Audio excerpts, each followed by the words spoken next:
इस बंदे के पास एक स्पेशल पावर है। ये बस डंजन के अंदर मॉन्स्टर्स को मारकर उनके स्टैट्स चुरा सकता है। Absorbing life points. Feeling pumped? बस म्यूजिक ऑन कर दो और मैं दुनिया से भिड़ने के लिए तैयार हूं। Absorbing physical points. उसकी बॉडी तुरंत रिप्ड और फुल ऑफ पावर हो जाती है। कहानी शुरू होती है कुछ देर पहले से, जब ये अपनी गर्लफ्रेंड की पोस्ट को लाइक कर रहा था। अचानक उसकी स्क्रीन पर कुछ अजीब टेक्स्ट दिखता है और उसे तुरंत दूसरी दुनिया में समन कर लिया जाता है।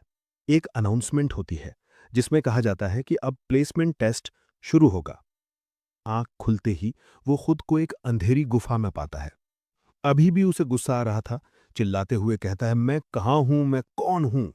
तभी अचानक पीछे से दो लंबे काले बदबूदार गॉब्लिन्स आते हैं, बड़े बड़े क्लब लिए हुए, और उसे स्मैश करना चाहते हैं। उसे पता चलता है कि ये अंधे हैं और उसे देख नहीं सकते हैं। उसने जितनी भी माना के बारे में पढ़ा था, उसके हिसाब से उसका मिशन शायद इन्हें हराना होगा। तभी उसके फटे हुए सैंडल से आवाज आती है और वो अंधा गॉब्लिन तुरंत उस पर क्लब घुमाता है। लेकिन किस्मत अच्छी थी कि यूं फुर्तीला था और बच गया, वरना वो मिट्टी चाट रहा होता। डर कर वो चुपचाप जमीन पर लेट गया, अपनी सांसों की आवाज दबाने के लिए मुंह पर हाथ रख लिया, सोचते हुए कि चूंकि ये अंधे हैं, ये आवाज और हरकत के लिए बहुत सेंसिटिव हैं और इन्हें अपने शिकार को कॉर्नर करना भी आता है। इस तरह तो मैं पकड़ा जाऊंगा। इसलिए यूं ने दो पत्थर दूर फेंके ताकि उन्हें बहका सके। फिर मौका देखकर जब एक का ध्यान भटका, उसने एक बड़े पत्थर को उसके सिर पर स्मैश कर दिया। देख ना पाने की वजह से उस बड़े जीव ने गुस्से में इंस्टिंक्टिवली क्लब को पीछे की तरफ घुमाया, लेकिन वो पूरी तरह से अपने ही टीममेट को मार बैठा। उसी पल उसने चिल्लाकर कहा, शिकार पलटवार कर रहा है, इसे नीचे गिराओ। जिसे अभी अभी मार पड़ी थी, उसने सोचा दुश्मन ठीक उसके सामने है और एक पावरफुल स्विंग दिया, और बस ऐसे ही उसने उन दो गॉब्लिन्स का काम तमाम कर दिया। अच्छा हुआ कि वो ट्रांसपोर्ट होते समय अपना दिमाग नहीं भूला। आहा, छोटा गॉब्लिन शायद अभी भी जिंदा था, लेकिन वो अपने टीममेट की लाश से दबा हुआ था और हिल नहीं पा रहा था। अंत में उसने एक क्लब से उसका भी काम तमाम कर दिया, उसे भी उसके दोस्त के पास भेज दिया। अचानक उनकी लाशों से कुछ मिस्टीरियस गोल्डन कैरेक्टर्स निकले और उसके चारों ओर घूमने लगे, और एक नोटिफिकेशन विंडो दिखाई दी जिसमें लिखा था कि the power of code of Babylon unlock हो गया है, जिससे कॉन्सेप्ट को एब्जॉर्ब और एनालाइज करने की एबिलिटी एक्टिवेट हो गई है। ये उसे मॉन्स्टर की लाशों से पावर लेने की परमिशन देता है ताकि वो और स्ट्रॉन्गर बन सके।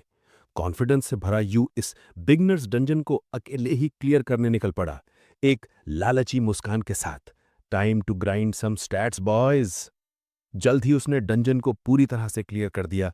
गॉब्लिन की लाशें जमीन पर बिखरी पड़ी थी। एक नोटिफिकेशन पॉपअप हुआ, कॉन्ग्रेचुलेशंस, आपने टेस्ट पास कर लिया है। उसने सोचा कि अब वो आखिरकार घर जा पाएगा, लेकिन क्या बकवास है। वो यूनियन एकेडमी के एक डॉम में दिखा।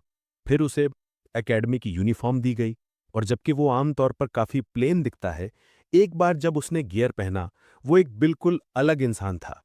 फिर वो एक टीचर से मिलने गया जो एक हरे रंग की एल्फ थी, वाइट स्किन वाली नहीं, पर हाँ, जब तक वो हॉट है सब ठीक है। उसने अपना परिचय दिया, या the academies combat magic instructor union. उसने यू से चीयरफुली कहा, क्या तुम हैक्स यूज कर रहे हो या कुछ और? पिछले 500 सालों में इवैल्यूएशन राउंड में किसी को भी इतना हाई स्कोर नहीं मिला है। यू को ज्यादा फर्क नहीं पड़ा, वो बस तुरंत वहीं से घर जाना चाहता था। अचानक उसका ध्यान दूर किसी विशाल चीज पर गया, और टीचर ने उसे बताया कि अकेडमी की स्थापना की यही असली वजह है। हम सभी डायमेंशन से स्टूडेंट्स को पालते हैं ताकि वो उस टावर को जीतने में हेल्प कर सकें, जिसके अंदर अनगिनत डंजन्स हैं और मिस्ट्रीज हैं। ये है टावर ऑफ बेबल। वो तुरंत दंग रह गया।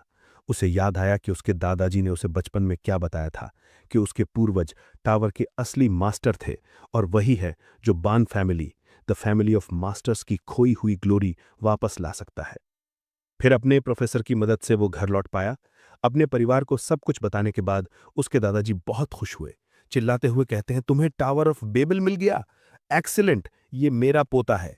उसके अंकल को जल्दी से बूढ़े आदमी को शांत करना पड़ा ताकि वो ज्यादा एक्साइटेड होकर मर न जाए। सब कुछ सेटल हो जाने के बाद यून ने अपने स्कूल एनरोलमेंट की तैयारी शुरू कर दी।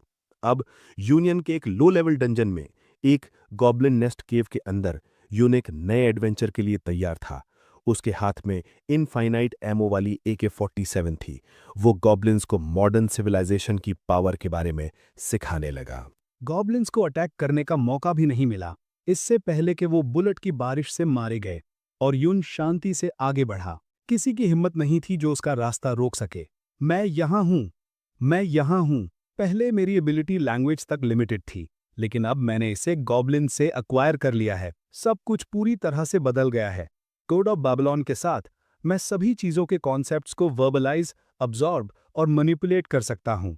हर बार जब मैं किसी दुश्मन को हराता हूँ तो मैं ऐसे कॉन्सेप्ट्स हासिल कर सकता हूँ जिन्हें मैं कॉम्प्रिहेंड कर सकूँ। जितना ज़्यादा मैं हासिल करूँगा उतना स्ट्रॉन्गर मैं बनूंगा। और पहला डंजन द ब्लाइंड गॉब्लिन्स केव से मुझे जो कॉन्सेप्ट मिला था वो इस क्लब में इन्फ्यूज हो गया। इसे एक पावरफुल वेपन में बदल दिया। और ये रहा वो बंदा, यून ने स्पाइक्ड मेस को देखते हुए कहा, जो अभी अभी घात लगाकर आए गॉब्लिन से ऑटोमैटिकली निपट रहा था। उसके जबड़े पर एक ऐसा वार किया जिससे उसके दांत ढीले हो गए। ये है द गॉब्लिन्स क्लब, पहला आइटम जो यून ने डिमोनिक एनर्जी को इन्फ्यूज करके बनाया था। ये आइटम अपने मास्टर के कमांड पर ऑटोमैटिकली मटेरियलाइज हो सकता है और ट्रांसफॉर्म और मूव भी कर सकता है। अपने कंपेनियन को इतना यूजफुल देखकर यून गर्व से मेस को सहलाए बिना नहीं रह सका। भले ही ये बस एक कोइंसिडेंस था, लेकिन इसकी वजह से मैंने इवैल्यूएशन टेस्ट शानदार तरीके से पास किया।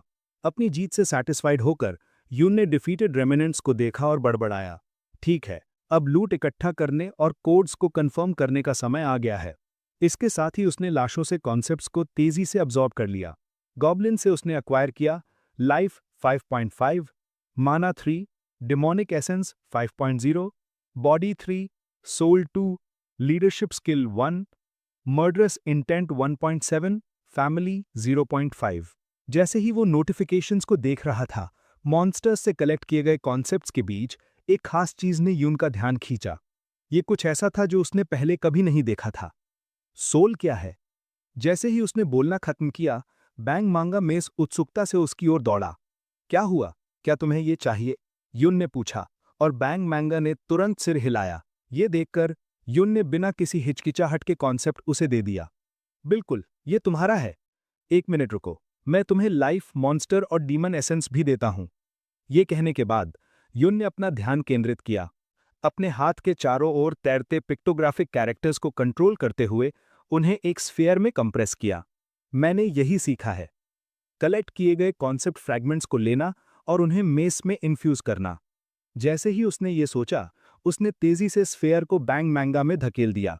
तुरंत मेस से एक ब्रिलियंट लाइट निकली, जैसे वो एक एवोल्यूशन से गुजर रहा हो। कॉन्सेप्ट्स हार्मोनियसली कंबाइन हो गए, एक अजीब ट्रांसफॉर्मेशन बनाया और एक आइटम बनाया जो सभी एग्जिस्टिंग लिमिट्स को पार कर गया। ये नोटिफिकेशन सुनकर यून की आंखों में आश्चर्य की चमक आ गई। इंटरेस्टिंग, ये कैसे हुआ?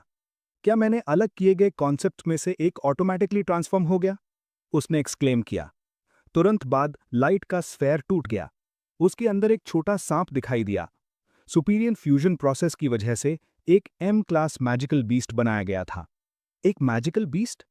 क्या मॉन्स्टर और बीस्ट को कंबाइन करने से मैजिकल बीस्ट बनता है? कितना मिराक्युलस! क्या मैं इसे छू सकता हूं? यून ने कहा, और उत्तेजित और चिंतित होते हुए सावधानी से अपना हाथ आगे बढ़ाया। सौभाग्य से सांप शांत था। उसने अपने मास्टर को याद किया और एक्टिवली अपना सिर यून की बाह पर रगड़ा। उसका पर्सनैलिटी अनचेंज्ड था। मुझे आश्चर्य है कि क्या ये अभी भी गन या शील्ड में ट्रांसफॉर्म हो सकता है? यून ने मन ही मन सोचा। कितना क्यूट है। अब से तुम्हारा नाम वाई होगा। वापस जाने से पहले चलो अपने ग्रोथ स्टैट्स की जांच करते हैं। जैसे ही उसने बोला, उसने अपने पर्सनल इंफॉर्मेशन पैनल पर ध्यान केंद्रित किया। यून्स स्टैट्स: लाइफ 45.1, बॉडी 32, सोल 324.5, माना 38.7, स्वॉर्ड्समैनशिप 14.2, leadership 1, omniscient I 105, omniscient year 100, tongue of God 100। चलो देखते हैं। लाइफ स्टैट गेम के लेवल के काफी सिमिलर है। बॉडी मेरी फिजिकल स्टेट को डिस्क्राइब करता है, लेकिन मेरी सोल स्टैट इतनी हाई क्यों है? omniscient आई और omniscient ईयर जैसी चीजें जरूर मेरी लैंग्वेज स्किल से रिलेटेड होंगी। जो मुझे समझ में नहीं आ रहा है उसे अभी इग्नोर कर देता हूं। ये कहने के बाद यून ने वाई की ओर मुड़कर पूछा, तुम्हारा क्या ख्याल है वाई? क्या हम अपने क्लासमेट्स के साथ घुल मिल सकते हैं? ये सुनकर वाय ने शर्मिंदा होते हुए बार बार सिर हिलाया। कोई बात नहीं, सबसे इंपॉर्टेंट चीज ग्रोथ स्टैट्स है ना? तभी सिस्टम ने एक नोटिफिकेशन जारी किया। डंजन कोड डिस्ट्रॉय हो गया है। अब आप इस डंजन से बाहर निकल सकते हैं। क्या आप एग्जिट करना चाहेंगे? ठीक है, चलो बाहर निकलते हैं। यूनियन एकेडमी एंट्रेंस सेरेमनी का टाइम आ गया है। यून ने स्क्रीन पर बटन दबाते हुए कहा। तुरंत ही उसे एक मैजिक सर्कल द्वारा टेलीपोर्ट कर दिया गया। नेक्स्ट सीन था यूनियन एकेडमी का ऑडिटोरियम। बड़े हॉल में न्यू कमर्स ने जल्दी से अपनी सीटिंग ढूंढ ली। युन को भी हॉल के सेंटर में टेलीपोर्ट कर दिया गया। एक ऐसा नज़ारा जिसने उसके आसपास के कुछ लोगों को सरप्राइज से उछाल दिया। वो कितने लोग हैं? लेकिन जैसे ही उसने ये कहा, उसने अपना ऑमनिशेंट आई एक्टिवेट कर दिया। ऑमनिशेंट आई एक आंख है जो सब कुछ पढ़ सकती है। इसकी प्रोफिशिएंसी लेवल के बेसिस पर ये यूजर को एक टारगेट के ऑरा और स्पिरिट को तुरंत ग्रास्प करने में मदद करती है। उसके आसपास के लोगों के एट्रीब्यूट स्टैट्स युन की विजन में दिखाई दिए। इस लावा रॉक वाले के पास बीबीबी स्टैट्स हैं, जबकि उस हैंडसम ब्लॉन्ड गाय के पास एस स्टैट है। काफी इंप्रेसिव। इन नंबर्स को देखकर युन अंदर ही अंदर कांप उठा। एक्सपेक्टेड था। रेगुलर प्रोसेस से एडमिट हुए स्टूडेंट्स का लेवल एकदम अलग है। ये मुझसे कम से कम 10 गुना ज्यादा स्ट्रॉन्गर है। लेकिन मेरी सीट कहाँ है? उसने सोचा। तभी पीछे से एक आवाज आई। हे, अगर तुम सब डायमेंशन से हो तो यहां घूमना बंद करो, यहां से निकलो और वहां जाओ। आवाज का मालिक एक बहुत बड़ा आदमी था, जो किसी गेम के रेड बॉस जैसा लग रहा था। यून जानता था कि वो उसका मुकाबला नहीं कर सकता था, इसलिए वो सिर्फ हाथ हिलाकर जवाब दे सका, ओह ऑलराइट, थैंक्स। उसे इतना कावर्डली एक्ट करते देखकर ग्रुप जोर से हंस पड़ा। हालांकि यून को गुस्सा बिल्कुल नहीं आया। कोई आश्चर्य नहीं कि रेगुलर एडमिशन प्रोसेस के स्टूडेंट्स इतने कॉन्फिडेंट हैं। वे सिर्फ इसलिए मेरे साथ डिस्क्रिमिनेट कर रहे हैं क्योंकि मैं एक सब डायमेंशन से आया हूं। हर जगह यही हाल है। स्ट्रॉन्गर हमेशा वीक को नीचा देखता है। उसने मन ही मन सोचा। तभी जैसे यून का अकेलापन देखते हुए दूर खड़ा एक ब्लॉन्ड गाय ने अपना हाथ उठाया और उसे पुकारा, हे, अगर तुम सब डायमेंशन से हो तो यहां घूमना बंद करो, यहां से निकलो और वहां जाओ। यून तुरंत दौड़कर वहां गया। क्या ये जगह सब डायमेंशंस के स्टूडेंट्स के लिए रिजर्व्ड है? लगता है हमें एग्जाइल किया जा रहा है, उसने अजीब तरह से सोचा। जब उसने अपने आसपास के लोगों के स्टैट्स को ऑब्जर्व किया, उसकी आंखें लगभग बाहर निकल गईं। ओ माय गॉड, क्या ये लोग सच में सब डायमेंशंस के स्टूडेंट्स हैं?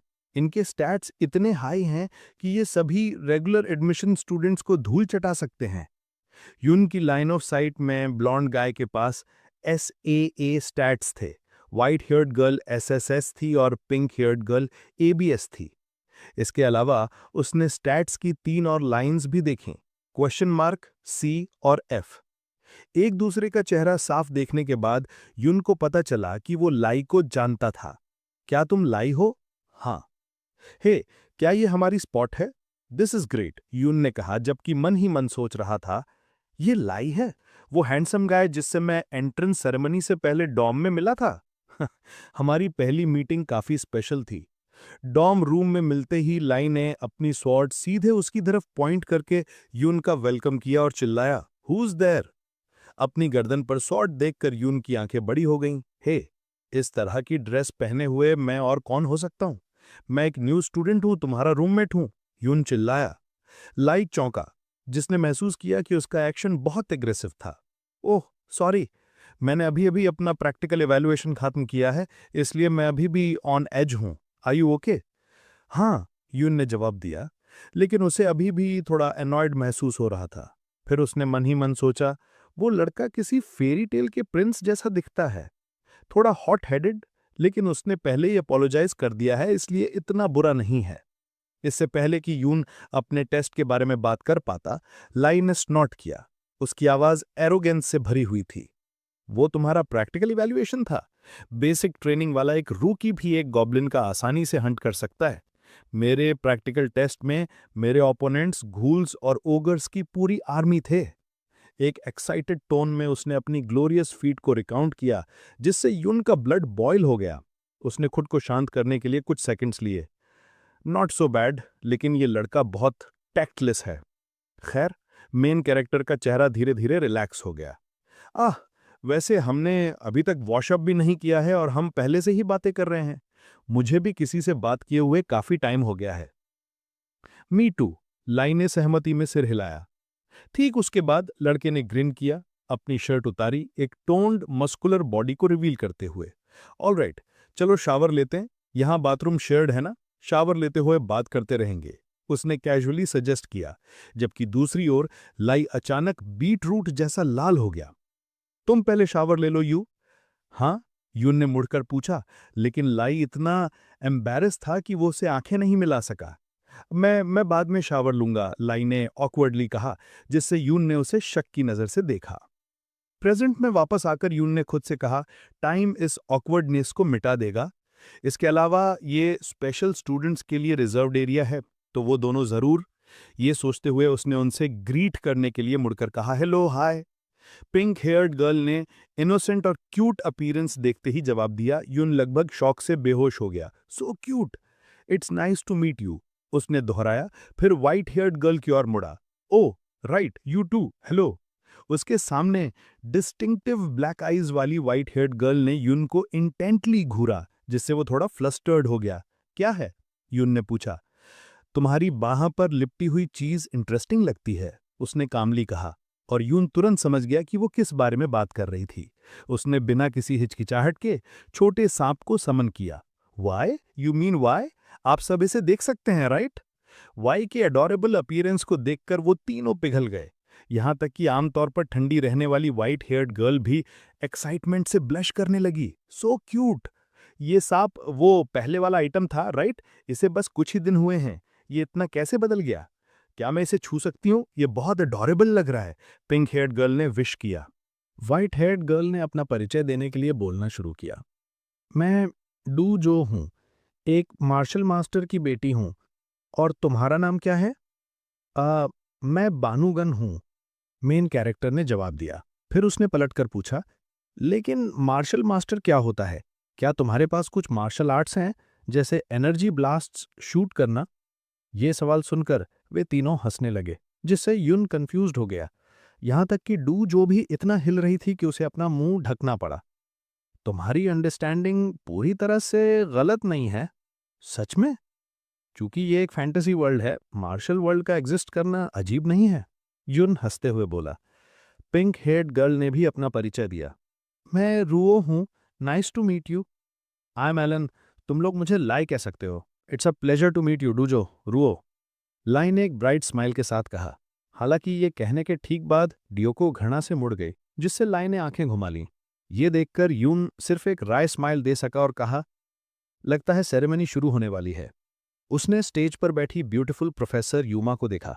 ओह, वो प्रोफेसर यूमिना है, उसने एक्सक्लेम किया, जिससे उसके बगल में बैठे लाई को क्यूरियोसिटी हुई। क्या प्रोफेसर यूमिना ने यू युआन को काउंसिल किया था? हाँ, तुम दोनों लाई। इससे पहले कि वो और कुछ कह पाता, अचानक हॉल में लाइट्स बदल गईं और छत धीरे धीरे ऊपर खुल गई, ऊपर के आकाश को दिखाते हुए। हॉल की सीलिंग खुल रही है? क्या हो रहा है? बिविल्डर्ड ग्रुप चिल्लाया। अचानक एक कोल्ड वॉइस गूंजी, जिसने साइलेंस को तोड़ा। लेंट, आप सब यहां फोकस करो। उस अथॉरिटेटिव वॉइस ने पूरे स्टूडेंट बॉडी को एक भयानक प्रेशर महसूस कराया जो उनके कंधों पर पड़ रहा था, जिससे वे डर से कांपने लगे। ये क्या है? ये प्रेशर कहां से आ रहा है? युन ने मन ही मन सोचा। उसका दिल कंफ्यूजन से भर गया। हालांकि उसने फिर भी अपने दांत भींचे और ऊपर की ओर देखा, जहां से वो आवाज आई थी। ऊपर एक बड़ा सा बीइंग दिखाई दिया और आवाज गूंजती रही। अब यूनियन एकेडमी की 2557वीं एंट्रेंस सेरेमनी ऑफिशियली शुरू होती है। वो एंटिटी एक जायंट आई थी, एक हाई लेवल और मिस्टीरियस बीइंग। समय तेजी से बीता और प्रोफेसर यूमेना ने स्टूडेंट्स के ग्रुप को ग्रीट करना शुरू किया। काफी इंप्रेसिव था ना? हेडमास्टर की स्पीच सच में मेमोरेबल थी, उसने एक ब्राइट स्माइल के साथ कहा। हालांकि स्टूडेंट्स अभी भी उस भयानक प्रेजेंस के आफ्टरशॉक से जूझ रहे थे, इसलिए किसी ने रिएक्शन नहीं दिया। सिर्फ युन ने कामली एक घूंट चाय पी और सिर हिलाया। बहुत इंप्रेसिव था। वो जायंट आईबॉल हेडमास्टर है? उसके सवाल ने पूरे ग्रुप को चौंका दिया। उन्होंने हैरान होकर पूछा, युन, तुमने वो आंख देखी? तुमने ऊपर देखने की हिम्मत कैसे की? उसका प्रेशर इतना इंटेंस था कि हम में से ज्यादातर लोग अपना सिर भी नहीं उठा पाए। वो बहुत टेरिफाइंग था। युन थोड़ा हैरान था, क्योंकि हालांकि उसने प्रेशर महसूस किया था, लेकिन वो इतना ओवरवेलमिंग नहीं था जितना वो डिस्क्राइब कर रहे थे। उसी समय डियोको ने यून को इंटेंटली घूरा। ऐसा लग रहा था जैसे वो ये पता लगाने की कोशिश कर रही हो कि वो इतने फॉर्मिडेबल एंटिटी को सीधे क्यों देख पाया था। उस बीइंग ने अपने ट्रू फॉर्म को छुपाने के लिए एक स्पेशल मेथड यूज किया था, तो वो उसे कैसे देख सकता था? उसकी स्क्रूटनाइजिंग गेज के तहत यून थोड़ा फ्लस्टर्ड महसूस हुआ और उसने जल्दी से एक्सप्लेन किया, ये बस एक फीलिंग थी, जैसे कोई जायंट आई हम पर नीचे देख रहा है। इस मीनवाइल प्रोफेसर यूमिना मेन टॉपिक पर वापस आईं। किसी भी मामले में वो हेडमास्टर हैं। जब तक कि आप कुछ स्पेशल अचीव नहीं करते या कोई ट्रबल नहीं करते, आपको उनसे दोबारा मिलने का मौका शायद ही मिलेगा। हालांकि ऐसा लगता है कि तुम्हें उनसे प्राइवेट में मिलने का मौका मिल सकता है यून। उसने एक अम्यूज्ड लुक के साथ कहा, जिससे यून थोड़ा एग्जैस्परेटेड महसूस हुआ। प्रोफेसर, ऐसा क्यों लग रहा है कि आप मुझे कर्ज कर रही हैं? उसने बड़बड़ाया। यूमिना ने अपना मुंह ढककर हंसी। तुम्हारी सुपरवाइजिंग प्रोफेसर के रूप में तुम्हारी अचीवमेंट्स मेरी अचीवमेंट्स भी हैं। अब से मैं आप सबसे बेस्ट करने की उम्मीद करती हूँ। ये सुनकर लाई हैरान दिखा और पूछा, तो प्रोफेसर यूमिना हम सबकी इंचार्ज होंगी? दैट्स राइट, उसने जवाब दिया, बोलते हुए खुद को एक कप चाय ऑफर की। इस इंफॉर्मेशन ने लाई को हैरान कर दिया। अकेडमी के 9 ऑफिशियल प्रोफेसर्स में से एक हम सबकी इंचार्ज होने वाली हैं, उसने मन ही मन सोचा। अपना टी कप नीचे रखने के बाद यूमिना ने फॉर्मली अपना इंट्रोडक्शन दिया। मैंने ठीक से इंट्रोडक्शन नहीं दिया ना? मैं यूमिना हूँ, कॉम्बैट मैजिक डिपार्टमेंट में प्रोफेसर, और मुझे इस क्लास 11 के लिए होम रूम टीचर के रूप में असाइन किया गया है। चलो अगले 5 साल तक साथ में मिलकर कड़ी मेहनत करते हैं। लाई ने सरप्राइज से पूछा, मैंने सोचा था कि आमतौर पर लोअर लेवल स्टूडेंट्स के इंचार्ज सिर्फ टीचिंग असिस्टेंट्स ही होते हैं। यूमिना ने सिर हिलाया। ये सही है, हालांकि इस साल आप सब स्टूडेंट्स का स्पेशल बैच है, इसीलिए मैं ये रोल निभाऊंगी। इस पर उसने खुद पर वंडर किया। ये सच में इतना स्पेशल है कि मुझे आश्चर्य होता है कि सिर्फ आप जैसे लोगों को ही कैसे चुना गया। ये सोचते हुए जैसे कुछ याद आया हो, उसने एक सीरियस एक्सप्रेशन के साथ मुड़कर वॉर्न किया, रेगुलर स्टूडेंट्स के ऑब्स्ट्रक्शन और मैलिस से सावधान रहना। ये शब्द सुनकर यू पहले थोड़ा सरप्राइज हुआ, लेकिन उसने तुरंत उसके स्टेटमेंट के पीछे छिपा मीनिंग समझ लिया। प्रोफेसर द्वारा मेंशन किए गए ऑब्स्टिकल्स और मैलिस सिर्फ एकेडमिक कंपटीशन तक ही लिमिटेड नहीं थे, बल्कि इसमें स्टूडेंट्स के बीच फिजिकल वायलेंस और कॉन्फ्लिक्ट्स भी शामिल थे। अगर ये इश्यूज स्कूल रूल्स द्वारा प्रोटेक्टेड कंपटीशन की सीमा से बाहर चले जाते हैं, तो प्रोफेसर्स भी इंटरवीन नहीं कर सकते थे। दूसरे स्टूडेंट्स के साथ रेस में कामयाब होने के लिए तुम्हें सभी ऑब्स्टिकल्स और मैलिस पर काबू पाने के लिए स्ट्रांग इनफ होना चाहिए। अगर नहीं, तो अब से आप चारों एक टीम के रूप में ऑपरेट करेंगे।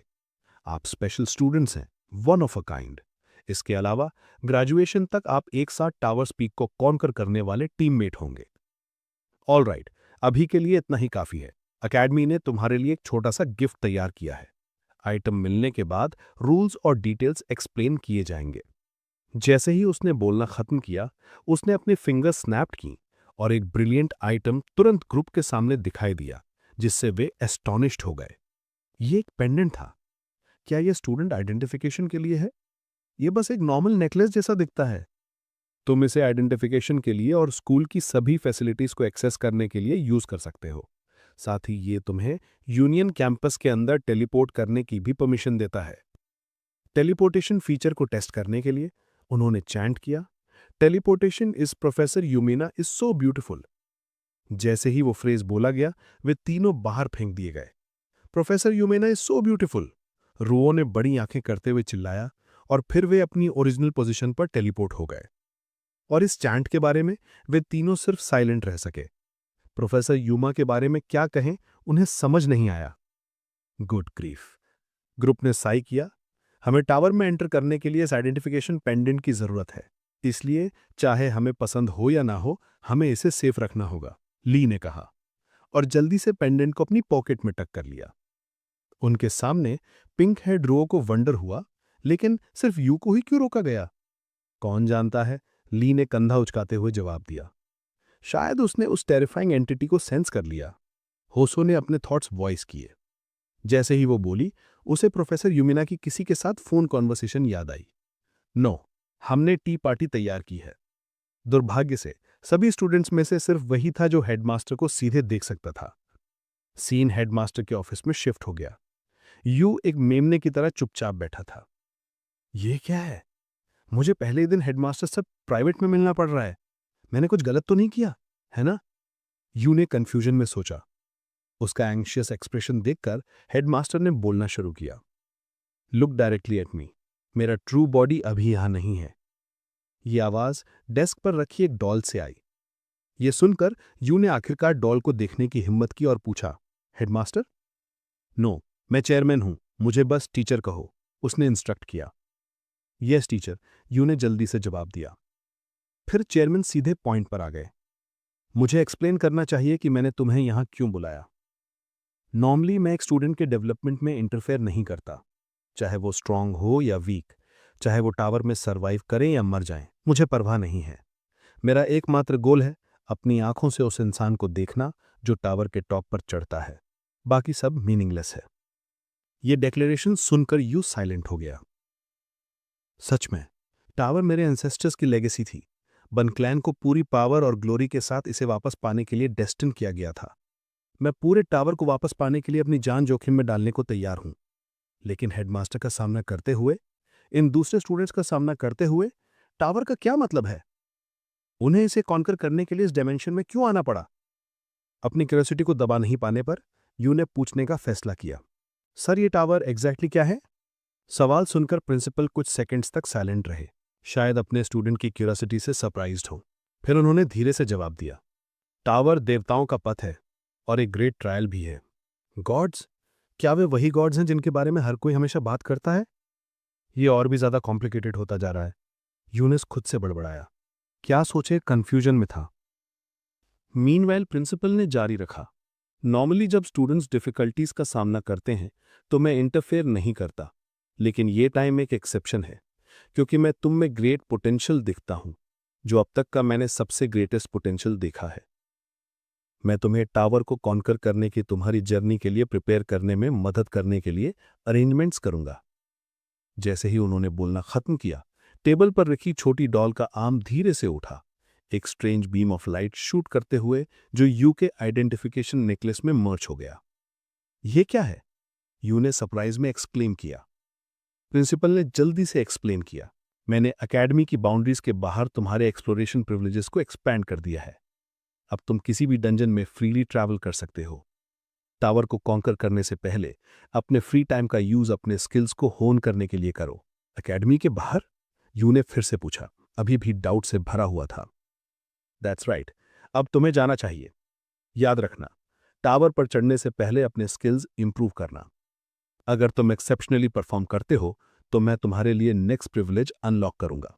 जैसे ही उन्होंने बोला, उन्होंने अपना हाथ हिलाया और तुरंत यू के पैरों के नीचे एक पोर्टल दिखाई दिया जो उसे अंदर खींच लिया।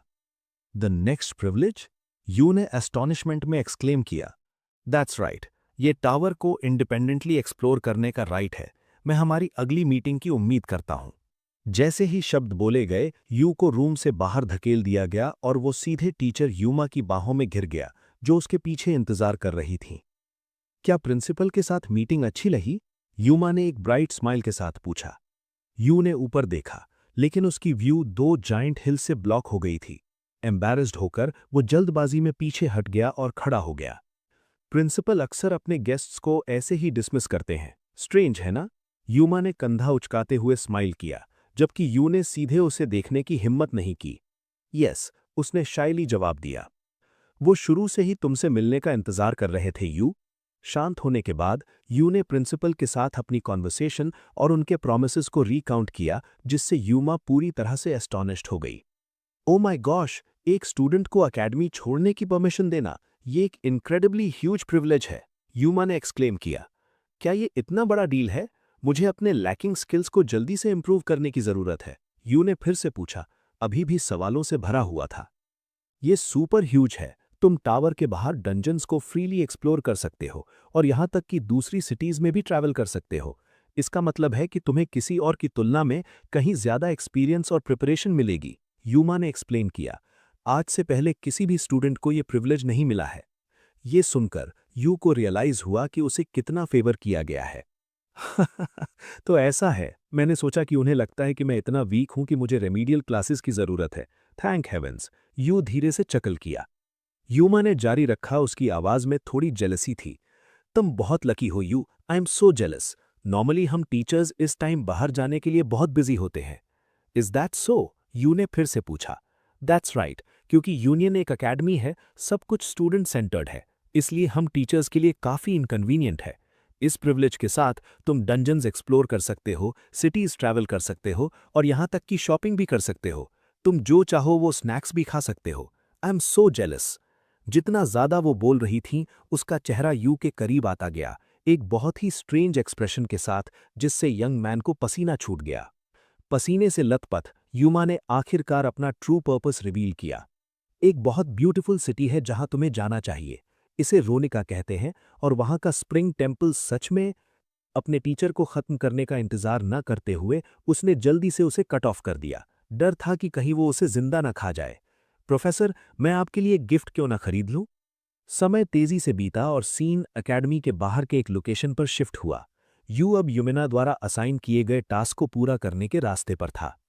उसे मंक्स द्वारा ब्रू की गई हनीमून वाइन के बारे में उसके इंस्ट्रक्शंस याद थे, जो अपने स्वीट अरोमा, थिक फोम और एन्चैंटिंग आफ्टर टेस्ट के लिए फेमस थी। मेरे लिए एक नहीं, 2 बॉटल खरीद कर लाना, वाइन लविंग टीचर ने कहा। उसकी आंखें हेडलाइट्स की तरह ट्विंकल कर रही थीं, क्योंकि उसने इस ग्रेट रिस्पॉन्सिबिलिटी को नए एनरोल किए गए स्टूडेंट को सौंपा था। यू सिर्फ खुद से साय कर सका। एक प्रोफेसर एक स्टूडेंट को अल्कोहल खरीदने भेज रही है, ये वर्ल्ड सच में सरप्राइजेस से भरा है।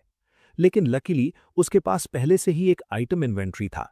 ये कहते हुए उसने सैटिस्फाइड एक्सप्रेशन के साथ चेक करने के लिए अपना बैग खोला, फिर अचानक अंदर एक आइटम डिस्कवर किया। ये वो चीज़ है जो मेरे ग्रैंडफादर ने एनरोल होने से पहले मुझे दी थी। यू ने ध्यान से उस आइटम बैग को घूरा जिसे उसके ग्रैंडफादर ने तैयार किया था। उसकी रेयरिटी अननोन थी।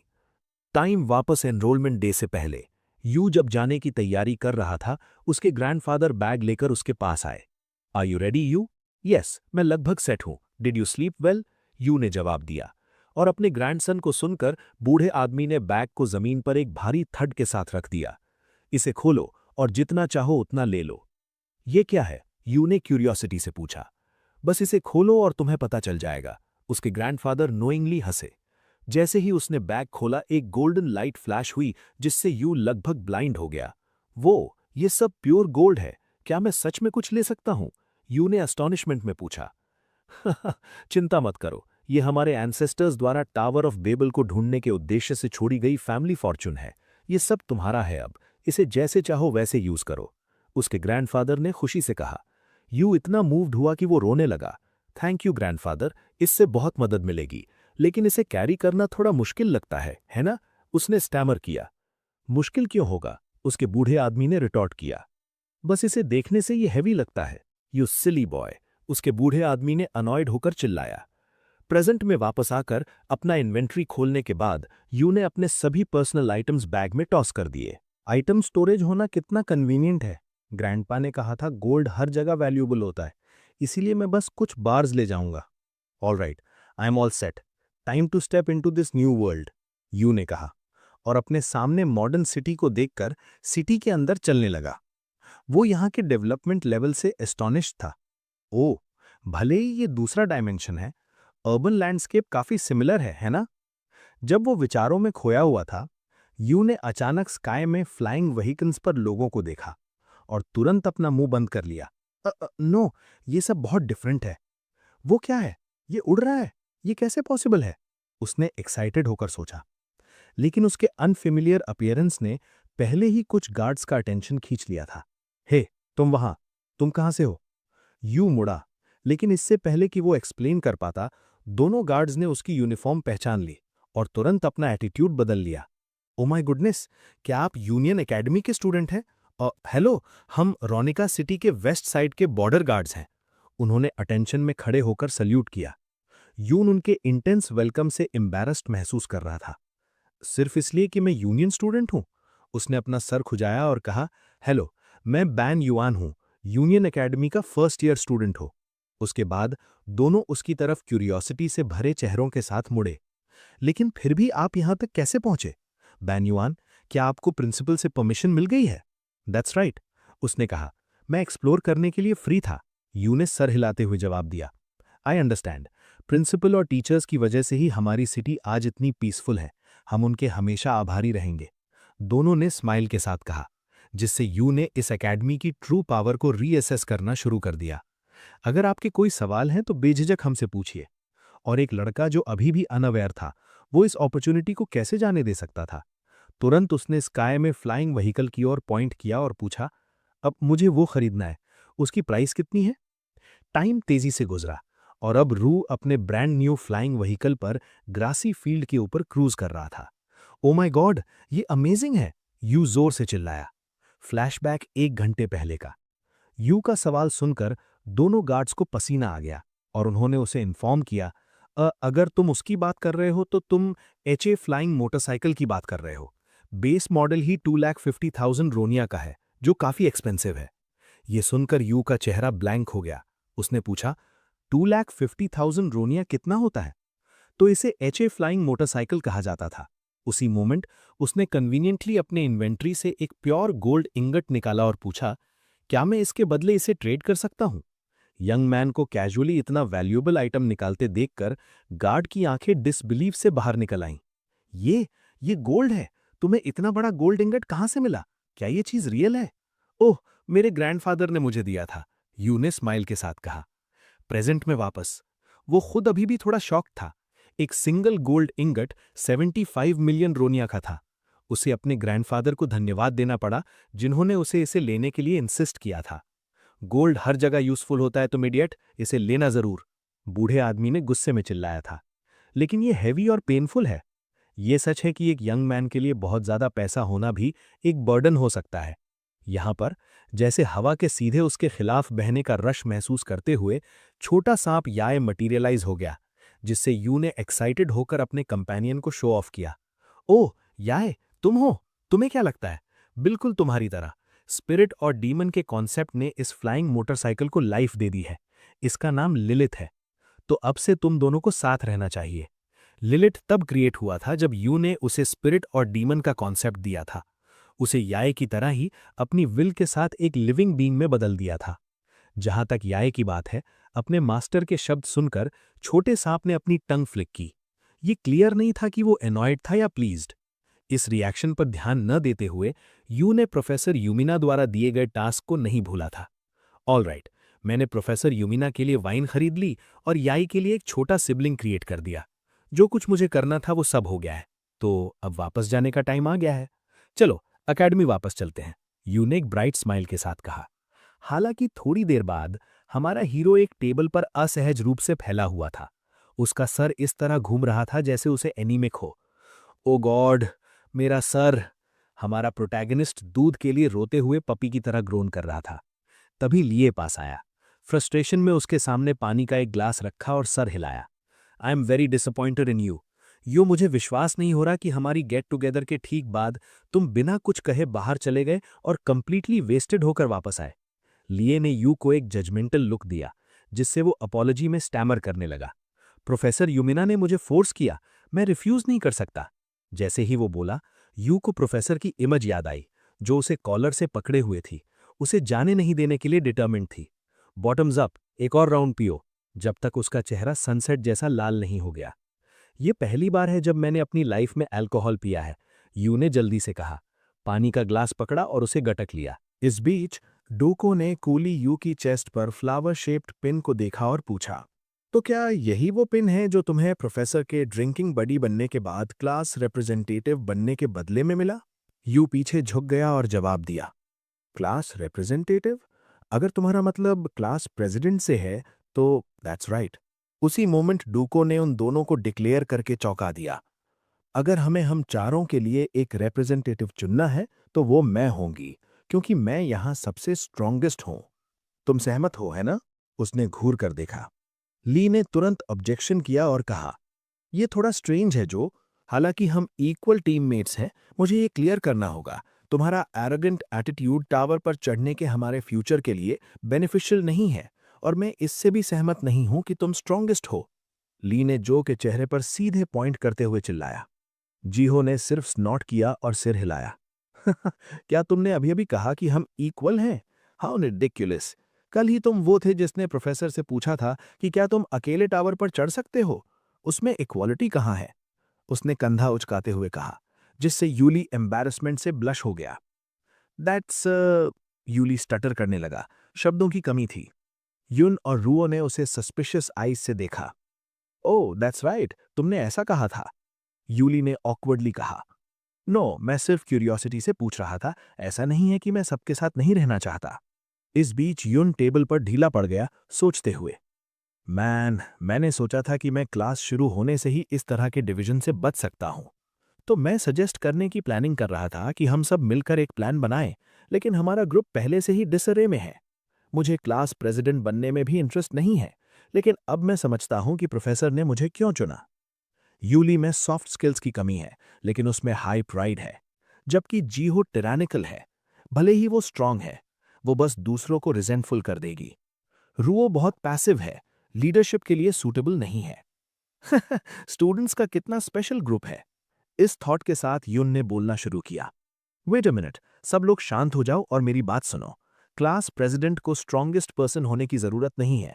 नो, उन्हें स्ट्रांगेस्ट नहीं होना चाहिए, उसने प्रपोज किया। जीहो ने अपनी आंखें संकरी की और पूछा, क्यों?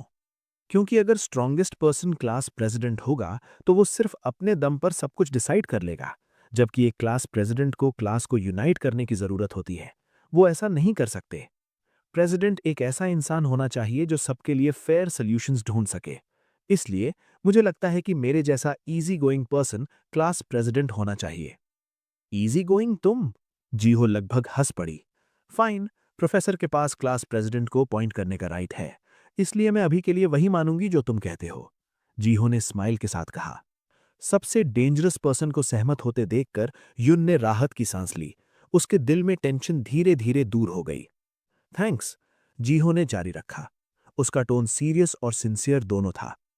शुरू से ही सिर्फ तुम ही वो पर्सन थे जिसे मैं सच में यहां रखना चाहती थी। खैर, हालांकि मुझे ये पसंद नहीं है। जो मैं चाहती हूं उसे पाने के लिए मुझे लगता है कि मुझे ये एक्स्ट्रा बैगेज एक्सेप्ट करना होगा। जैसे ही वो बोली, उसने यूली और रुओ पर एक कोल्ड और मीनिंगफुल गेज डाली। That's all, see you later, ये कहकर व्हाइट हेड गर्ल कोल्डली चली गई। पीछे यूली को छोड़ गई, जो रेज से कांप रहा था। क्या? Extra baggage? यूली ने दांत भींचे। उसकी आवाज इंडिग्नेशन से भरी हुई थी। ये देखकर युन ने जल्दी से उसे शांत करने की कोशिश की। Calm down यूली। यूली को टेम्पररीली शांत करने के बाद युन पूरी तरह से एग्जॉस्टेड महसूस कर रहा था। माय गॉड, आज की मॉर्निंग स्कूल से ज्यादा बैटलफील्ड लग रही है। प्राइड से रिलेटेड कोई भी चीज रिजॉल्व करना मुश्किल है। चलो बस इसे धीरे धीरे लेते हैं, युन, हमारा प्रोटैगनिस्ट, ने खुद से कहा, अपनी कंपोजर वापस पाने की कोशिश करते हुए। लेकिन इससे पहले कि वो कुछ सेकंड्स के लिए भी रेस्ट कर पाता, रुओ खड़ी हो गई। उसकी आवाज एक्साइटमेंट से भरी थी। हे युन, क्या तुम वो क्यूट स्नेक पहले वाला नहीं लाए? मैं उसे छूने की कोशिश करना चाहती हूं। लड़की की आंखें क्यूरियोसिटी से चमक उठीं। ओ माय गॉड, ये जगह लैंडमाइन से क्यों भरी हुई है? युन ने इंटरनली साय किया। ऐसा लगता है जैसे मैं अनएक्सपेक्टेड सिचुएशन से बिसीज्ड हूं। सीन फाइटिंग अरीना में बदल गया। इरेक्टर, जो मैग्मा ब्लड वाला आदमी था, अचानक से खड़ा हुआ और चिल्लाया, प्रोफेसर, मुझे सच में जानना है कि स्पेशल एग्जाम पास करने वाले स्टूडेंट्स कितने गुड हैं। उसके चिल्लाने से सब मुड़ गए और युन के ग्रुप को देखने लगे। उनकी आंखें इंटरेस्ट और अप्रेजल से भरी हुई थीं। रेफरी, जो एक प्रिजनर्स यूनिफॉर्म पहने हुए था, सिर हिलाकर बोला, फर्स्ट क्लास के लिए हम एक स्पारिंग मैच से वार्म अप करेंगे। आप सबका क्या ख्याल है? ये सुनकर फर्स्ट ईयर स्टूडेंट्स तुरंत एक्साइटेड हो गए। हिस्सा लेने के मौके के लिए क्लैमर करने लगे। प्रोफेसर, मुझे उनसे लड़ने दो। पीछे हटो, मैं पहले जाऊंगा। हे तुम, क्या तुम वो पिन उतारोगे या नहीं? प्रोवोकेटिव और एंग्री शाउट्स ने युन और लाय को दोनों को साइलेंट कर दिया। जबकि लाय ने चिंता से युन की ओर देखा। तो यूनियन एकेडमी अपनी क्लासेस स्टूडेंट्स की एबिलिटीज पर बेस करता है। कोई आश्चर्य नहीं कि क्लास 1 स्पेशल क्लास है। वे सच में हमारी क्लास 11 से नफरत करते दिखते हैं। युन ने ऑकवर्डली जवाब दिया, वेल, हो सकता है, क्योंकि जो मैंने पहना है वो थोड़ा प्रोवोकेटिव है। जब क्राउड अभी भी आर्ग्यूमेंट कर रहा था, एक्टर ने युन के बैज को इंटेंटली घूरा। उसके अंदर गुस्से की आग भड़क उठी। उस वीकलिंग की हिम्मत कैसे हुई? गॉडेस ऑफ फ्लावर्स प्रोफेसर यूमा द्वारा दी गई पिन पहने हुए है, और उसे ठीक उसके सामने पहनने की हिम्मत करना, ये बस अनएक्सेप्टेबल था। जितना ज्यादा उसने सोचा, उतना ज्यादा एक्टर खुद को रोक नहीं सका और चिल्लाया, प्रोफेसर, कृपया मुझे उस आदमी की स्ट्रेंथ को खुद टेस्ट करने दे। मुझे उससे लड़ने दे। प्रोफेसर तुरंत सहमत हो गए। ऑलराइट, तब स्टेप अप यून, तुम एक्टर से लड़ोगे। यून को लगा जैसे उसे एक ऑकवर्ड सिचुएशन में धकेल दिया गया है, जहां से कोई रास्ता नहीं है। इस बीच प्रोफेसर यूमिना चुपचाप युन की फर्स्ट क्लास को ऑब्जर्व कर रही थी। ये देखकर कि ये क्लास 1 और क्लास 11 के बीच एक जॉइंट क्लास थी, उसे महसूस होना शुरू हुआ कि कुछ गलत है। ये क्या है? मेरी क्लासेस स्टूडेंट्स को उनके फर्स्ट सेशन के लिए स्पेशल क्लास के साथ शेड्यूल क्यों किया गया है? और वो भी कॉम्प्रिहेंसिव कॉम्बैट ट्रेनिंग के लिए, फर्स्ट पीरियड में ही। एक सबस्पेस से स्पेशली एडमिटेड स्टूडेंट एक हाई लेवल स्टूडेंट से कैसे लड़ सकता है? उन्होंने जरूर ऐसा ही सोचा होगा, इसलिए उन्होंने शेड्यूल इस तरह से अरेंज किया है। मुझे नहीं पता कि कौन ट्रिक्स खेल रहा है, लेकिन मैं उनकी मिलिशियस इंटेंट को महसूस कर सकती हूं, युमा ने मन ही मन सोचा। उसका दिल अपने स्टूडेंट के लिए चिंता से भर गया था। युन के पास वापस आते हैं। वो इतना फूल नहीं था कि अपने सामने खड़े विशाल मैग्मा मैन से फाइट करने के लिए रश करे, इसीलिए उसने जल्दी से रिफ्यूज करने के लिए अपना हाथ उठाया। एक्सक्यूज मी प्रोफेसर, लेकिन मेरी कॉम्बैट स्किल्स अभी भी बहुत वीक हैं। मुझे नहीं लगता कि मैं इस मैच से कुछ सीख पाऊंगा। प्रिजन यूनिफॉर्म में प्रोफेसर ने कैजुअली जवाब दिया। हाँ, इज दैट सो? तो ये 3 पॉइंट डिडक्शन है। इस स्टेटमेंट ने युन को स्टन कर दिया। वो समझ नहीं पाया कि क्या हो रहा है। बस स्टेप अप करो यू, बहाने बनाना बंद करो, प्रोफेसर ने एक एरोगेंट लुक के साथ अपना ग्लासेस एडजस्ट करते हुए कहा। उसी मोमेंट युन को अचानक एहसास हुआ कि ये आदमी उसे जानबूझकर टारगेट कर रहा है। क्यों? प्रोफेसर उसे लड़ने के लिए फोर्स क्यों करना चाहते थे? क्या वो मुझे सबके सामने ह्यूमिलिएट करना चाहते थे? जितना ज्यादा उसने सोचा, उतना ज्यादा उसका एक्सप्रेशन डार्कर हो गया। मैं बहाने नहीं बना रहा हूं, ये सच है। मुझे मेरी यूनिक एबिलिटीज के लिए स्पेशल एडमिशन के जरिए एडमिट किया गया था, ना कि मेरी कॉम्बैट स्किल्स के लिए। अगर प्रोफेसर स्पेशली एडमिटेड स्टूडेंट की एबिलिटीज के बारे में क्यूरियस हैं, तो कृपया उन्हें इवैल्यूएट करने का कोई और तरीका ढूंढें, बजाय हमें कॉम्बैट के लिए फोर्स करने के। युन ने परसुएसिवली आर्ग्यू किया। हालांकि युन को बार बार रिफ्यूज करते देखकर प्रिजन यूनिफॉर्म में प्रोफेसर ने अपने दांत भींचे और चिल्लाया, क्या तुम एक प्रोफेसर को उसका जॉब सिखाना चाहते हो? यह सुनकर युन ने अब प्लेजेंट्रीज की परवाह नहीं की और तुरंत रिटॉर्ट किया, चाहे आप प्रोफेसर हो या स्टूडेंट, अगर कुछ ऐसा है जो आप नहीं जानते तो आपको उसे सीखना चाहिए। इसके अलावा क्या मैं क्लास रिप्रेजेंटेटिव नहीं हूं? अनदर 5 पॉइंट डिडक्शन, प्रोफेसर चिल्लाया, जिससे युन ने साय किया। हाँ, तो तुम इस तरह से खेलना चाहते हो? उसने मन ही मन सोचा और जल्दी से एक प्रपोजल दिया। How about this sir? मैं इस वीक को प्रिपेयर करने के लिए यूज करूंगा और मैं अगले वीक फाइट करूंगा। बस मुझे एक वीक दे दो। मैं टावर में एक बार एंटर करूंगा और जब मैं बाहर आऊंगा तो मेरी प्रिपरेशंस लगभग कंप्लीट हो जाएंगी। युन के इस कॉन्फिडेंट डिक्लेरेशन ने क्लासरूम के एटमॉस्फेयर को अचानक फ्रीज कर दिया और कई लोगों की आंखें उसकी ओर मुड़ गईं, जैसे वो किसी मैडमैन को देख रहे हों। उसने अभी क्या कहा? अगले वीक मैच, प्रिपेयर? वो किस बारे में बात कर रहा है? उसकी एबिलिटीज क्लियरली रॉक बॉटम पर थीं, तो वो सिर्फ एक वीक के बाद स्पेशल क्लास के खिलाफ कैसे लड़ सकता था? जहां तक उस आदमी की बात है, प्रिजन यूनिफॉर्म में प्रोफेसर ने उससे में अपना होंठ काट लिया। अब ये मुझे इग्नोर कर रहा है और खुद ही चीजें शेड्यूल कर रहा है। फाइन, तब जैसा तुम चाहो वैसा करो। उसे दांत भींचते देखकर युन का चेहरा कंटेम्प्ट से भर गया। तो क्या होगा अगर मैं तुम्हें इग्नोर करूं? तुम एक ऑफिशियल प्रोफेसर भी नहीं हो। उसने कुछ बड़बड़ाया जिसने उसके पीछे खड़े लाय को भी चौंका दिया। और अपने गुस्से को दबाने के बाद प्रोफेसर ने अनाउंस किया, युन और एक्टर, अगले ट्यूसडे तुम दोनों का एक ऑफिशियल स्पारिंग मैच होगा। मैच पब्लिक होगा और पूरी एकेडमी इसे लाइव देख पाएगी। सभी इसे जरूर देखें। उसने स्मर्क किया, जैसे वो अगले वीक युन को ह्यूमिलिएट होते देखने का इंतजार कर रहा हो। तो वो सिर्फ मुझे ह्यूमिलिएट नहीं करना चाहता, वो इसका एक ह्यूज स्पेक्टिकल बनाना चाहता है। युन ने फ्राउन किया और सोचा बिफोर प्रोफेसर पूरी क्लास को एड्रेस करने के लिए मुड़ा। युन, चूंकि तुमने टाइम रिक्वेस्ट किया है, मेक श्योर तुम हमें दिखाते हो कि तुम्हारे पास क्या है। अगर तुम नहीं कर सकते, युन ने उसे एनॉयड होकर कट ऑफ कर दिया। Of course, hey actor right, अगले वीक हमारा एक ऑफिशियल मैच है। I am really looking forward to it, उसने एक ब्राइट स्माइल के साथ कहा। एक्टर ने तुरंत उसकी ओर थूका। उसका कंटेम्प्ट ऑब्वियस था। "हाँ, तुम वीकलिंग।" युन एम्बैरेस्ड महसूस कर रहा था। समझ नहीं पा रहा था कि वो इस मैग्मा मैन के प्रति इतना चीयरफुल क्यों एक्ट कर रहा था। मुझे वैसे भी पोलाइट रिस्पॉन्स की उम्मीद नहीं थी, क्योंकि मैं जो मापना चाहता था वो उसका एटीट्यूड नहीं था। हेक्टर के स्टैट्स युन की आंखों में साफ दिखाई दिए। हेक्टर के स्टैट्स थे BC, विटालिटी 250 पर, फिजिक 300 पर और मैजिक 120 पर। इन नंबर्स को देखकर यून और भी सर्टेन था कि मैच को अगले वीक तक पोस्टपोन करने का उसका डिसीजन बिल्कुल करेक्ट था। स्पेशल क्लास स्टूडेंट से एक्सपेक्टेड ही था। उसकी विटालिटी और फिजिक स्टैट्स एस्टॉनिशिंग है। उसकी विटालिटी मुझसे 5 गुना है और उसकी फिजिक मुझसे 10 गुना है। लेकिन फिर भी उनकी तुलना में ये अभी भी कुछ भी नहीं है, युन ने सोचा। लाए और रुओ पर एक नजर डाली। अगर मैं उनके साथ टावर पर चढ़ना चाहता हूं तो मुझे एक्टर के लेवल को पार करना होगा, युन ने मन ही मन सोचा। फिर हंसते हुए कहा, ये लॉन्ग फेसेस क्यों? क्या तुम मेरी चिंता कर रहे हो?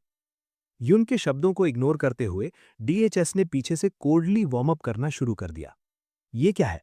कोई आगे आने की हिम्मत नहीं कर रहा है? क्लास प्रेसिडेंट के विपरीत फाइटिंग मेरी स्पेशलिटी है। क्या आप सब स्पेशल एडमिशन स्टूडेंट की स्किल्स के बारे में क्यूरियस नहीं है? क्या कोई यहां आने की हिम्मत करता है? अगर स्पारिंग मैच है तो मैं हमेशा रेडी हूं, डीएच ने कॉन्फिडेंटली कहा।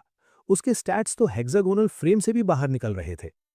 एक्स्ट्रास के ग्रुप की ओर मुड़ते हुए डीएचए की प्रोवोकेशन सुनने के बाद पूरा ग्रुप कुछ सेकंड्स के लिए फ्रीज हो गया। यहां तक कि प्रिजन यूनिफॉर्म में प्रोफेसर भी शब्दों के लिए एट अ लॉस था। वजह सिंपल थी, युन जैसा वीक पर्सन भी डीएचए की टेरिफाइंग पावर को रिकॉग्नाइज कर सकता था। साइलेंस बहुत ज्यादा है, लेकिन ये अंडरस्टैंडेबल है। यहां तक कि मेरी मायरियाड पॉइजन आई को भी डीएचए की पावर को पूरी तरह से रीड करने में ट्रबल हो रही है। फर्स्ट ईयर स्टूडेंट्स उसके ओवरवेलमिंग ऑरा को महसूस न कर पाएं, ऐसा हो ही नहीं सकता, युन ने मन ही मन सोचा। डीएचए के साथ वापस। ये देखकर कि किसी ने आगे बढ़ने की हिम्मत नहीं की, उसने बोर्डम के साथ कहा, क्या हुआ? अगर तुम में कॉन्फिडेंस की कमी है तो क्या मैं किसी को पिक करूं? उसने सीधे एक्टर की ओर पॉइंट किया। एक्टर, तुम सिर्फ वीक पर पिक करने वाले टाइप तो नहीं हो, है ना? कम ऑन, मैं तुम्हें बीट टू अ पल्प कर दूंगी।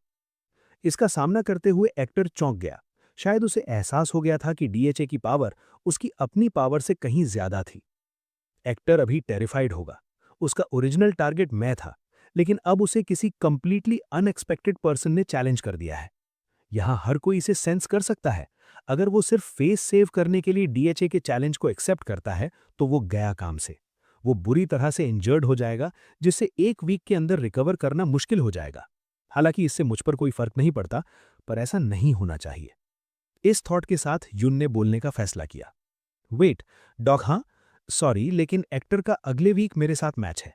अगर तुम उससे लड़ना चाहती हो तो तुम्हें अपनी टर्न का इंतजार करना होगा। दोहा युन की ओर मुड़ी और पूछा, are you sure? Of course, तुम्हारी कंसर्न के लिए थैंक यू, लेकिन इस बार मैं अपनी खुद की स्ट्रेंथ का यूज करके प्रूव करूंगा कि मैं वर्दी हूं, युन ने कॉन्फिडेंटली डिक्लेयर किया। अगर वो टेस्ट की डिफिकल्टी बढ़ाना चाहता था तो डोखा के पास उसे रोकने का कोई रीजन नहीं था। मैंने सोचा था कि तुम स्लिपरी स्नेक हो, लेकिन लगता है तुम में कुछ बैकबोन है। फाइन, मैं तुम्हें तुम्हारे तरीके से करने दूंगी। तुम्हारे अलावा क्या कोई और आगे आने की हिम्मत करता है? उसने एक बार फिर से पूछा, लेकिन क्राउड साइलेंट रहा। किसी ने भी डायरेक्टली डोखा को सामना करने की हिम्मत नहीं की। क्या कोई नहीं है? व्हाइट हेड गर्ल ने स्टूडेंट्स को चूहों की तरह शांत देखकर फिर से पूछा। डोखा ने डिसअपॉइंटमेंट में साई किया। तुम सब पहले इतनी जोर से बार्किंग कर रहे थे, लेकिन अब जब तुम सच में स्ट्रांग पर्सन का सामना कर रहे हो तो तुम टर्टल्स की तरह अपने शेल्स में छिप जाते हो।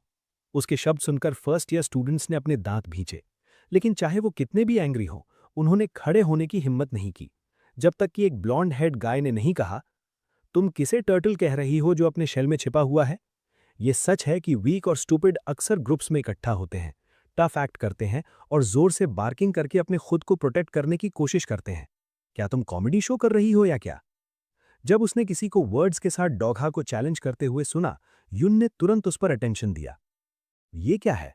ये लड़का भी स्पेशल क्लास में हो सकता है, लेकिन इसका लेवल पूरी तरह से एक डिफरेंट लेवल पर लगता है, युन ने फ्राउन करते हुए सोचा। उसके पर्सपेक्टिव से ये ब्लॉन्ड गाय एक अनयूजुअल ऑरा एमिट करता हुआ लग रहा था, जिससे उसके आसपास के लोग बहुत डर रहे थे, पास आने से भी। इसके अलावा युन के डाउटफुल एक्सप्रेशन को देखते हुए लाए ने एक्सप्लेन करने के लिए बोलना शुरू किया। वो ऑप्टिमा है, सेंटस डिमेंशन का रूलर है। हाँ, सेंटस ऑप्टिमा? वो क्या है? युन ने ब्लैंकली पूछा। उसका नेव सवाल लाई को भी सरप्राइज्ड कर गया। You don't know you? Union के अलावा 10 और हाई लेवल डायमेंशंस हैं, ऑप्टिमा सेंटर्स पर रूल करने वाले फैमिली से आता है जो उन डायमेंशंस में से एक है। ये सुनकर यू कोल्ड स्वेट में डूब गया। तो ये इन डायमेंशंस के सबसे पावरफुल फैमिलीज में से एक का डिसेंडेंट है। उसी मोमेंट क्राउड की गेज के बीच ऑप्टिमा अरीना में उतरने लगा। प्रोफेसर, उसने कोल्डली कमांड किया और प्रोफेसर तुरंत समझ गए। जल्दी से कुछ एक्शन किया। ऑल राइट, उसने कहा, जल्दी से एक डिवाइस निकालते हुए। एक इलेक्ट्रॉनिक डिवाइस जिसने यू को क्यूरियस कर दिया। वो क्या है? ये शायद एक रिकॉर्डिंग डिवाइस है। वे इसे पब्लिकली रिकॉर्ड करने की प्लानिंग कर रहे होंगे, लाई ने स्पेक्यूलेट किया। और इसे रिकॉर्ड करने के बाद क्या होगा? यू ने क्यूरियोसिटी से पूछा। उन्होंने कहा कि वे इंटरनेट पर सब कुछ शेयर करेंगे, लेकिन मुझे नहीं पता कि वो क्या है। लाई ने सिर हिलाया। ऐसा लगा कि लाई एक ऐसे डायमेंशन से आया था जहां मॉडर्न टेक्नोलॉजी की कमी थी, इसलिए वो ठीक से समझ नहीं पाया। हालांकि अपनी खुद की एडवांस सिविलाइजेशन के साथ यू तुरंत प्रोफेसर के इंटेंशन को समझ गया। सो दैट्स इट, यहां भी वही है हाँ? ये देखकर कि यू समझता हुआ दिख रहा था, लाई मुड़ा और पूछा, यू, क्या तुम जानते हो कि इंटरनेट क्या है? यूनियन नेट से कनेक्ट होते हुए यू ने एक्सप्लेन किया, ये बेसिकली कंपनीज या एजुकेशनल इंस्टीट्यूशंस द्वारा सेटअप किया गया एक इंटरनल नेटवर्क है। ये सुनने के बाद लाई और भी एस्टॉनिश्ड हो गया। क्या तुम्हारा डायमेंशन इतना लो लेवल है कि तुम यूनियन के बारे में भी नहीं जानते? फिर भी तुम इसके बारे में जानते हो। मेरे डायमेंशन में ये एक कॉमन डेवलपमेंट है, लेकिन इस स्कूल का इंटरनेट कहाँ है? यू ने कहा, लगातार अपने फोन पर स्वाइप करते हुए। और रुओ को दौड़ कर आना पड़ा और उसे दिखाना पड़ा। यहाँ हम जिस क्लास में हैं उसका लाइव स्ट्रीम चैनल है। थैंक्स रू, तुम चीजें ढूंढने में सच में अच्छी हो। यू ने जल्दी से लाइव स्ट्रीम चैनल पर टैप किया और तुरंत डाओ और ऑप्टिमा की इमेज स्क्रीन पर दिखाई दी। ये क्या है? ये एक लाइव स्ट्रीम है? प्रोफेसर हमें ह्यूमिलिएट करने की कोशिश कर रहा है, लेकिन चीजें शायद उसके तरीके से नहीं जाएंगी, यू ने बड़बड़ाया। ड्यूलिंग ग्राउंड पर डाओ और ऑप्टिमा दोनों एक मोमेंट के लिए एक दूसरे को स्टेयर कर रहे थे, इंटेंस ऑरा इमिट कर रहे थे। ऑप्टिमा ने बोला, मेक योर मूव। डाओजो ने एक कॉन्फिडेंट स्माइल दिया। वीकेस्ट पर्सन को पहले जाने को मिलता है, सो बी माई गेस्ट। उसने प्रोवोक करने के लिए अपना हाथ बढ़ाया। वीकर हाँ? देखते हैं वो एरोगेंस कब तक रहता है। नील, ऑप्टिमा ने कहा, अपना हाथ आगे बढ़ाया। साथ ही साथ सीधे डाओजो पर गेम की गई किसी तरह की एबिलिटी एक्टिवेट की। सभी के पर्सपेक्टिव से ऑप्टिमा के पाम से एक मिस्टीरियस वेव निकलते हुए देखा जा सकता था। जैसे ही ऑप्टिमा की एबिलिटी डाओजो तक पहुंची, डाओजो ने तुरंत अपने बॉडी पर एक इमेंस प्रेशर महसूस किया। ये क्या है? ये उस पावर ऑफ लैंग्वेज से पूरी तरह से डिफरेंट है जो मेरे पास है। ये ढलान कर बहते पानी जैसा है, जैसे मैं हवा के बिना नहीं रह सकती। ये नेचर का लॉ है। इस स्पेस में सब कुछ मुझे उसके सामने नील करने के लिए फोर्स कर रहा है, जैसे कि ये एक मैटर ऑफ कोर्स हो। क्या वो शायद नेचर के लॉज को डिस्टॉर्ट कर रहा है? डाओजो ने स्पेक्यूलेट किया। लाई जो पास में खड़ा था यून की ओर मुड़ा और पूछा, क्या तुमने अभी अभी उस एबिलिटी के पीछे का प्रिंसिपल पता लगाया? हाँ, यून ने जवाब दिया। लेकिन इससे पहले कि वो एक्सप्लेन कर पाता, रुओ उससे चिपक गई, कांपते हुए। उसकी टेरिफाइड गेज आगे फिक्स थी। इस बीच जब ऑप्टिमा की एबिलिटी डाओजो तक पहुंची, तो ये काट को रोकने की कोशिश करने वाली मैंटिस की तरह फ्यूटल थी। इसका कोई असर नहीं हुआ। उसके पाम से एक डार्क ब्लू एनर्जी बाहर निकलने लगी। सिर्फ अपने हाथ के वेव से उसने आसानी से उस प्रेशर को नलिफाई कर दिया। पूरे ग्रुप को वाइड आइड और स्पीचलेस छोड़ दिया। यहां तक कि यून को भी अपनी आंखों पर विश्वास नहीं हुआ। नो वे! उसने बस और प्रेशर के साथ काउंटर किया और ओपोनेंट की पावर को एक्सटिंग्विश कर दिया। यून ने मन ही मन सोचा। गोल्डन हेड ऑप्टिमा ने देखा कि डाओजो ने उसकी टेक्निक को शैटर कर दिया। उसकी आंखें इंटरेस्ट से चमक उठीं। हा, तुम में कुछ स्किल तो है? डाओजो ने सिर हिलाया। उसकी आवाज मौकरी से भरी थी। तुम्हारी एबिलिटी तुम्हारे सिर पर हॉर्न्स जितनी रिडिकुलस है। अगर बस यही है जो तुम्हारे पास है, तो मैं सच में डिसअपॉइंटेड हूं। नॉट एट ऑल, ऑप्टिमा ने जवाब दिया। अपना आर्म घुमाया, जैसे कोई टेक्निक अनलीश कर रहा हो, लेकिन वो मोशन डाओजो की आंखों से बच नहीं पाया। तुरंत उसने अपने लेग्स में पावर डाली, आगे डैश किया और ऑप्टिमा के स्टमक में किक किया, ऑप्टिमा के अटैक को इंटरप्ट करते हुए। क्या तुम्हें लगा कि मैं बस वहां खड़ी रहूंगी और तुम्हें मुझे दूसरी बार हिट करने दूंगी? क्या क्लोज रेंज पर तुम्हारे अटैक स्ट्रॉन्गर हैं? डूजो ने टॉन्ट किया।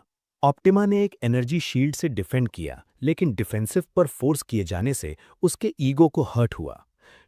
मुझे विश्वास नहीं हो रहा कि मुझे इस तरह की फाइट के लिए 2 हैंड्स का यूज करना पड़ रहा है, उसने अनॉयंस से कहा। वेल, तुम पूरी तरह से ब्रॉन हो और ब्रेन्स नहीं है। डूजो की आवाज अचानक उसके कान के ठीक बगल में दिखाई दी। ऑप्टिमा को चौंक कर उसके पीछे आर्म स्विंग करने के लिए मजबूर कर दिया। तुम एरोगेंट ब्रैट, वो चिल्लाया। ये महसूस करने में फेल रहा कि वो सबसे एरोगेंट था। डूको ने ऑप्टिमा के अटैक को डॉज किया, अपने लेफ्ट हैंड का यूज करके उसके आर्म को साइड किया, जबकि उसके राइट हैंड ने उसका कॉलर पकड़ा। उसने एक नी स्ट्राइक दिया, सीधे ऑप्टिमा के चिन पर एम करते हुए। एक्सपेक्टेड था, तुम्हारे मूवमेंट्स इनक्रेडिबली क्लमजी हैं। मुझे ये मत बताना कि तुम्हें अभी भी किसी की जरूरत है जो तुम्हें स्पून फीड करे। डू मॉक्ड, लेकिन उसके अटैक को ऑप्टिमा के एक और शील्ड ने ब्लॉक कर दिया। हालांकि डोमिनेट किए जाने से ऑप्टिमा का ब्लड बॉयल हो गया। दिस डैम वेंच, उसने दांत भींचे, अपनी फिस्ट में पावर इकट्ठा की और एक लाइटनिंग फास्ट पंच अनलीश किया। लेकिन डू सिर्फ साइड में जंप कर गई, इसे आसानी से डॉज करते हुए। लाए एस्टॉनिशमेंट में देख रहा था, जैसे डू ऑप्टिमा के साथ माउस के साथ कैट की तरह टॉय कर रही थी। ये अनबिलीवेबल था।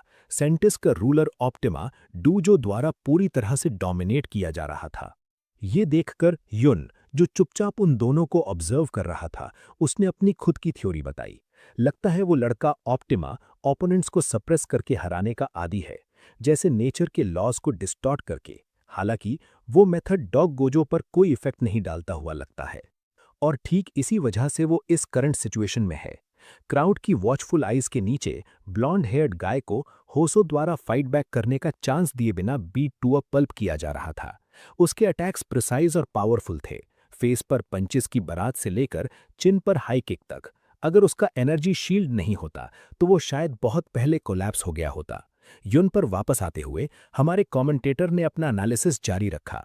हालांकि उसके पास सुपीरियर स्ट्रेंथ और फिजिक है, ये क्लियर है कि वो रेगुलरली ट्रेन नहीं करता है। इस रिमार्क ने लाए को युन की ऑब्जर्वेशन स्किल्स पर मार्वल करने के लिए मजबूर कर दिया। वो बता सकता है कि होसो ऑप्टिमा के साथ हेड टू हेड जा सकती है, और फिर भी युन उन दोनों की एबिलिटीज को देख सकता था। क्लियर रूप से वे सभी सब स्पेस से स्पेशल रिक्रूट्स हैं, लेकिन क्या हो रहा है? बैटल पर वापस आएं तो ऑप्टिमा के पास अब काउंटर अटैक करने का भी चांस नहीं था। होसो के पंचेस एक टेरिफाइंग स्पीड पर लगातार उड़ रहे थे। How dare you be so insolent to me, फूल ने एक्सक्लेम किया, जो सिचुएशन से पूरी तरह से अनअवेयर था। तुरंत हो की फिस्ट सीधे उसके फेस पर स्मैश हुई, जिसे एनर्जी शील्ड भी ब्लॉक नहीं कर सका। क्या तुम यहां सिर्फ अपना मुंह चलाने आए थे, या तुम्हारी टंग बहुत लंबी है और तुम चाहते हो कि मैं इसे शॉर्टन कर दूं? होसो ने कोल्डली कहा। जहां तक ऑप्टिमा की बात है, लगातार ओवरवेल्म्ड होने से गुस्सा उसे मैड कर रहा था। उसके सिर के ऊपर डायमंड शेप्स का एक सिंबल दिखाई दिया, जो एक टेरिफाइंग पावर के इरप्शन के साथ अरेंज थे। उसने दोनों हाथ जमीन पर स्लैम किए, जिससे अरीना का फ्लोर कई पीसेस में क्रैक हो गया। मैं तुम्हें कभी माफ नहीं करूंगा। अगर तुम मरना चाहते हो तो मैं तुम्हारी विश पूरी करूंगा, ऑप्टिमा एक मैडमैन की तरह स्क्रीम किया। इसे ऐसे स्क्रीम करते देखकर होसो ने सिर्फ जेंटली जवाब दिया, डेथ कोई ऐसी चीज नहीं है जिसके बारे में तुम जैसा चाइल्ड इतनी आसानी से बात करे। उसने अपने आर्म के अराउंड माना इकट्ठा करना शुरू कर दिया, चार्ज करने की तैयारी कर रही थी और ब्लॉन्ड हेड गाय को लेसन सिखाने की। ऑप्टिमा भी उतना ही फियस था, चिल्लाते हुए डाई और अपने हाथों को आगे धकेला। जैसे ही दोनों ओपोनेंट्स क्लैश करने वाले थे, प्रोफेसर यूमिना की आवाज गूंज उठी, दैट्स इनफ। सिर्फ एक क्लैप से उसने उन दोनों के सभी एक्शंस को रोक दिया। अरीना अब फ्लावर्स से भर गया था। होसो और ऑप्टिमा दोनों को स्टंट कर दिया।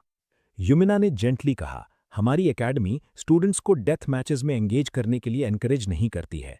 उस स्ट्रेंथ को टावर पर चढ़ने के लिए सेव करो। क्या तुम दोनों समझते हो?